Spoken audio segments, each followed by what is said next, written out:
ఈ వీడియోలో నేను చేసుకున్న రెండవ శుక్రవారం మణిద్వీప వర్ణన పూజ గురించి చెప్తాను. ఈ శుక్రవారం నేను తెల్లని పూలతో మణిద్వీప నివాసినికి 9 సార్లు మణిద్వీప వర్ణన పారాయణలు చేసుకున్నాను. మణిద్వీపం అని తలిచినంత మాత్రానే సకల దరిద్రాలు మన దరిదాపులకు చేరవని వ్యాసమహర్షి వివరించారు. అమ్మవారి గృహాన్ని వ్యాసమహర్షి తన తపశ్శక్తితో చూసి పొగుడుతూ అందించినటువంటి దేవీ భాగవతంలోని సౌందర్యలహరిలోని మణిద్వీప వర్ణన సంస్కృతంలో కూర్చిన స్తోత్రాలుంటాయి. మణిద్వీపాన్ని మనసారా చదివినా లేక గానం చేసినా వచ్చే ఫలితాలను వర్ణించడానికి 1000 పడగల ఆదిశేషుకు కూడా సాధ్యం కాదట. బ్రహ్మలోకానికి పైన సర్వలోకం విరాజిల్లుతూ ఉంటుంది.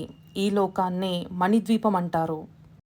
ఇక్కడే ఈ బంగారు తల్లి కదంబ వనవాసిని శ్రీచక్రేశ్వరి రాజరాజేశ్వరి మణిద్వీప నివాసిని అయిన లలితాదేవి తేజరిల్లుతూ ఉంటుంది. సమస్త లోకాల కన్నా అధికమైనది కావడం వల్లనే మణిద్వీపాన్ని సర్వలోకమని అంటారు. మణిద్వీపానికి 4 వైపులా అమృత సాగరం ఉంటుంది. చింతామణి గృహంలో అమ్మవారు కొలువై ఉంటారు. మణిద్వీపంలో అంతులేని వజ్రాలు, రత్నాలు, ముత్యాలు లాంటి ఎన్నో నవనిధులతో పాటు బంగారుమయమైన కొండలు ఈ ద్వీపంలో ఉన్నాయి. అంతరశుచి పుండరీకాక్ష. అమ్మవారి దర్శనం కావాలి అంటే అనేక ప్రాకారాలన్నీ దాటాకనే అమ్మవారి దర్శనం లభ్యమవుతుంది. ముందుగా లోహమయ ప్రాకారం అంటే ఇనుప లోహంతో ఉంటుంది. దీంట్లో భూమండలంలోని రారాజులందరూ ఉంటారట. వీళ్ళు అమ్మవారి దర్శనార్థం వచ్చిన భక్తులను పంపుతూ ఉంటారట. తరువాత కంచుతో నిర్మించిన రెండో మహాప్రాకారం ఉంటుంది. ఇక్కడ అంతా పచ్చని అరణ్యములతో, జంతువులతో, పక్షులతో ఈ ప్రాంతమంతా సందడిగా ఉంటుంది. తరువాత ఇలా చాలా ప్రాకారాలన్నీ దాటి వెళ్ళాక చింతామణి గృహంలో అమ్మవారు కొలువై ఉంటారు. జ్ఞాన మండపంలో అమ్మవారు భక్తులకి దర్శనమిస్తూ ఉంటారు. ఈ లోకం కైలాసం కన్నా మిన్నగా, వైకుంఠం కంటే ఉత్తమంగా, గోలోకం కంటే శ్రేష్టంగా ఉంటుంది. మమ ఉపాత దురితక్షాయ ద్వారా శ్రీ పరమేశ్వర ముదిస్య శ్రీ పరమేశ్వర ప్రీత్యర్థం శుభే శోభన ముహూర్తే శ్రీ మహావిష్ణురాజ్ఞాయ ప్రవర్తమానస్య ఆద్య బ్రాహ్మణః ద్వితీయ పరార్ధే శ్వేతవరాహ కల్పే వైవస్వత మన్వంతరే కలియుగే ప్రథమ వక్రతుండ మహాకాయ సూర్యకోటి సమప్రభా నిర్విఘ్నం కురు మే దేవా సర్వకార్యేషు సర్వదా. శ్రీ మహాగణాధిపతయే నమః. ముందుగా గణపతి పూజ చేసుకోవాలి. ఈ మణిద్వీప వర్ణన పారాయణ వల్ల ఇంట్లో ఉండే వాస్తుదోషాలన్నీ తొలగిపోతాయి. ఎప్పుడూ ఆ ఇంట్లో ఆనందం ఉంటుంది. అమ్మవారి అనుగ్రహంతో లేదు అనే మాట లేకుండా ఆ ఇల్లు ఎప్పుడు అష్టైశ్వర్యాలతో తులతూగుతూ ఉంటుంది. ధూపమాగ్రాపయామి. శ్రీ మహాగణాధిపతయే నమః. దీపం దర్శయామి. మణిద్వీపం చింతామణి గృహం అనేది సాక్షాత్తు సకల దేవతలకు అధిదేవత అయినటువంటి లలితా పరమేశ్వరి దేవి నివాస స్థలం. అందుకే ఆ తల్లిని మణిద్వీప నివాసిని అంటారు. నేను మణిద్వీప వర్ణన పూజ 9 శుక్రవారాలు చేద్దామనుకుంటున్నాను. ఇది నా రెండవ శుక్రవారం. ప్రతి శుక్రవారం నేను 9 సార్లు మణిద్వీప వర్ణన పారాయణ చేస్తూ పూలని అమ్మవారికి సమర్పిస్తున్నాను. అన్యదా శరణం నాస్తి త్వమేవ శరణం తస్మాత్ కారుణ్య భావేన రక్ష రక్ష గణాదీప పతయే నమః. నృత్యం దర్శయామి. ఈ మణిద్వీప వర్ణనలో ఆ తల్లి ఉండే నివాసం గురించి ప్రతి అంశాన్ని పొగుడుతూ, అంటే ఆ తల్లి ఉండే నివాసం మణులతో, మాణిక్యాలతో, రత్నాలతో కట్టబడిందని, ఆ చింతామణి గృహాన్ని చూడాలి అంటే మనకి 2 కళ్ళు సరిపోవని, అమృతపు సముద్రం మధ్యలో లలితాదేవి తల్లి మణిద్వీప నివాసం ఉంటుందని, ఇక్కడ మండపాలన్నీ మణులతో పొదగబడి కట్టినవని, ఇక్కడ సకల దేవతలు పరివారాలుగా కొలువై ఉంటారని, భయం అనేది తెలియని లోకమని, అష్టదిక్పాలకులు, పంచభూతాలు వీళ్ళందరూ చింతామణి గృహం చుట్టూ ఉంటారని మణిద్వీప వర్ణనలో వివరించారు. ఓం శ్రీ లలితాదేవ్యై నమః. శ్రీ గంధం ధారయామి. ఈ తల్లి మణిద్వీపంలో స్వామివారి ఎడమ తొడపై కొలువై ఉంటుంది. ఆ తల్లి రూపాన్ని వర్ణించలేము. ఓం ఐం హ్రీం శ్రీం హిమాచల మహావంశ పావనాయై నమో నమః. ఏ పూజకైనా నమ్మకం, భక్తి కావాలి. అవి 2 లేకుండా ఏ పూజ చేసినా ఫలించదు. భక్తితో మణిద్వీపం అని తలచినంత మాత్రానే సకల దరిద్రాలు మన దరిదాపుల్లో కూడా ఉండవట. శ్రీచక్ర బిందురూపిణి శ్రీ రాజరాజేశ్వరి శ్రీదేవి శ్రీ మహావిద్య శ్రీమత్ త్రిపుర సుందరి శ్రీ లలితా జగన్మాత అమ్మవారు నివాసముండే స్థలమే మణిద్వీపం. ముందుగా నేను గణపతి పూజ చేసుకుని, మా ఇంట్లో లలిత అమ్మవారి విగ్రహం ఉంది కాబట్టి మేము రోజు పూజించుకుంటాం. అందుకే నిత్య పూజగా లలిత అమ్మవారి పూజ చేసుకున్నాం.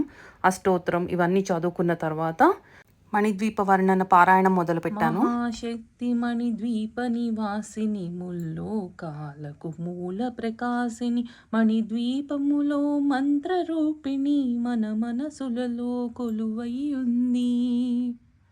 సుగంధ పుష్పాలెన్నో వేలు అనంత సుందర సువర్ణ పూలు అచంచల మగువు మనోసుఖాలు మణిద్వీపానికి మహానిధులు. ఇలా ఒక్కొక్క దోహాకి లేకపోతే శ్లోకానికి నేను ఒక్కొక్క పువ్వుని అమ్మవారికి నివేదించాను. ప్రతి శుక్రవారం నేను ఒక రకమైన పువ్వుతోనే 9 పారాయణలు చేసుకుంటున్నాను మణిద్వీప వర్ణన. అలా చూసుకుంటే నాకు 9 ఇంటూ 32 ప్లస్ 3 లాస్ట్ 3 శ్లోకాలు 2 సార్లు కాబట్టి 35 పువ్వులు అయితే కావాలి ప్రతి పారాయణకి. అలా 9 ఇంటూ 35 నాకు 315 పువ్వులు అయితే ప్రతి పూజకి పడతాయి. మణిద్వీపం పూర్తిగా మణులతో నిండిన ద్వీపం.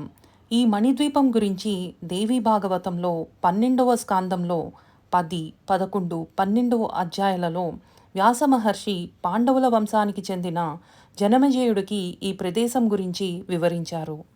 మణిద్వీపం 18 పెద్ద పెద్ద గోడలతో కూడిన మహాద్వీపం. సృష్టిని కాపాడుతూ నీడనిచ్చే గొడుగు రూపంలో ఉంటుంది. ఈ ద్వీపం చుట్టూ సుధా అనే సముద్రం ఉంటుంది.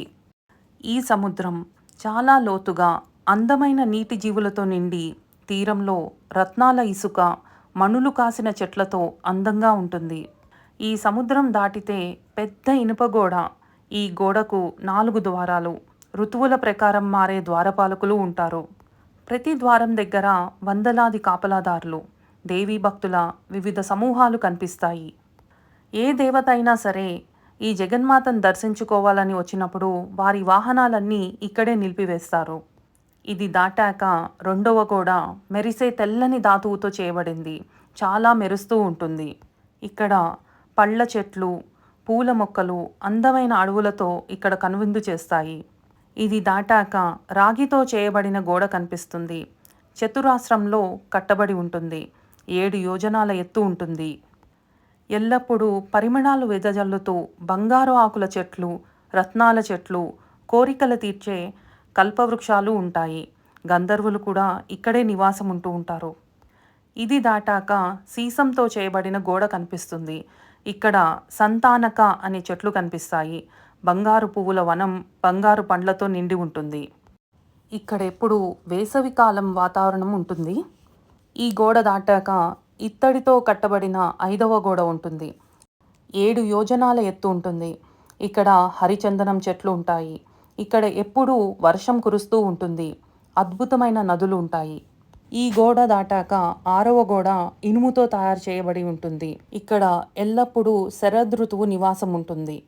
ఆ తరువాత వచ్చే గోడ వెండితో చేయబడిన గోడ, 7వ గోడ ఉంటుంది. పారిజాత వృక్షాలన్నీ ఇక్కడే ఉంటాయి. వాటి పరిమళాలు 10 యోజనాల దూరం వరకు వెదజల్లుతూ ఉంటాయి. ఇక్కడ హేమంత ఋతువు ఉంటుంది. ఆ తరువాత 8వ గోడ బంగారంతో చేయబడిన గోడ ఉంటుంది. ఇక్కడ కదంబ వనం కనిపిస్తుంది. ఇక్కడే కదంబ తేనె కారుతూ ఉంటుంది. ఇక్కడంతా శీతాకాల వాతావరణం ఉంటుంది. ఓం ఉదానాయ స్వాహ, ఓం సమానాయ స్వాహ, మధ్యే మధ్యే పానీయం సమర్పయామి, అమృత పిధానమసి, ఉత్తరాపోసానం సమర్పయామి, హస్తౌ ప్రక్షాళయామి. ఆ తరువాత వచ్చే గోడ 9వ గోడ ఎర్రని కుంకుమ రంగుతో పుష్పరాగ మణులతో తయారైంది. ఇక్కడ నేల కూడా పుష్పరాగ మణులతో పొదిగి ఉంటుంది. తరువాత రత్నాల గోడలు కనిపిస్తాయి. ఇందులో ఇక్కడే అష్టదిక్పాలకులు వాళ్ళ అనుచరులతో ఇక్కడ నివాసం ఉంటారు. తూర్పు వైపు మంచు కొండల్లో అమరావతి నగరం ఉంటుంది. ఇంద్రుడి నివాసం ఇక్కడే. ఈ ప్రదేశం అన్ని స్వర్గాలకి మించిన గొప్ప స్వర్గం. దక్షిణం వైపు యమలోకం ఉంటుంది. నైరుతిలో రక్షకుల స్థానం ఉంటుంది. పశ్చిమంలో వరుణదేవుని నగరం ఉంటుంది. వాయువ్యంలో వాయుదేవుడి నివాసం. ఉత్తర దిక్కున యక్షుల నివాసం అంటే కుబేరుడుండే స్థానం. ఈశాన్యంలో రుద్రలోకం ఉంటుంది. ఆ తరువాత వచ్చేది 10వ గోడ పద్మరాగమణితో చేయబడింది. ఇక్కడ శుభశక్తులు ఉంటారు. ఆ తరువాత వచ్చేది 11వ గోడ గోమేధమణితో తయారు చేయబడింది. 10 యోజనాల ఎత్తులో ఉంటుంది. ఆ తరువాత వచ్చేది 12వ గోడ వజ్రాలతో చేయబడిన గోడ. ఇది కూడా 10 యోజనాల ఎత్తులో ఉంటుంది. ఇక్కడ నేల మొత్తం వజ్రాలతో తయారై ఉంటుంది. ఇక్కడ భువనేశ్వరీదేవి తన సేవకులతో కలిసి ఉంటుంది. ఆ తరువాత 10 యోజనాల ఎత్తులో వైడూర్యమణితో నిర్మితమైన 13వ గోడ ఉంటుంది. ఇక్కడ ఎటు చూసినా ద్వారాలే కనిపిస్తూ ఉంటాయి. ఇక్కడ అష్టమాత్రికలు ఉంటారు. 14వ గోడ ఇంద్రనీలమణులతో 10 యోజనాల ఎత్తులో ఉంటుంది. ఇక్కడ 16 రేకుల పెద్ద కమలం ఉంటుంది. అది సుదర్శన చక్రాన్ని పోలి ఉంటుంది. ఇక్కడే 16 మంది భగవతీ శక్తులు ఉంటారు. 15వ గోడ ముత్యాల గోడ 10 యోజనాల ఎత్తులో ఉంటుంది. ఇక్కడ 8 రేకుల కమలం కనిపిస్తూ ఉంటుంది. 16వ గోడ మరకతమణితో చేయబడిన 10 యోజనాల ఎత్తు గోడ. ఇక్కడ అంతులేని సంతోషం కలిగించే వస్తువులే ఉంటాయి. 17వ గోడ ప్రభాళతో చేయబడిన ఎర్రని పెద్ద గోడ 100 యోజనాల ఎత్తుతో ఉంటుంది.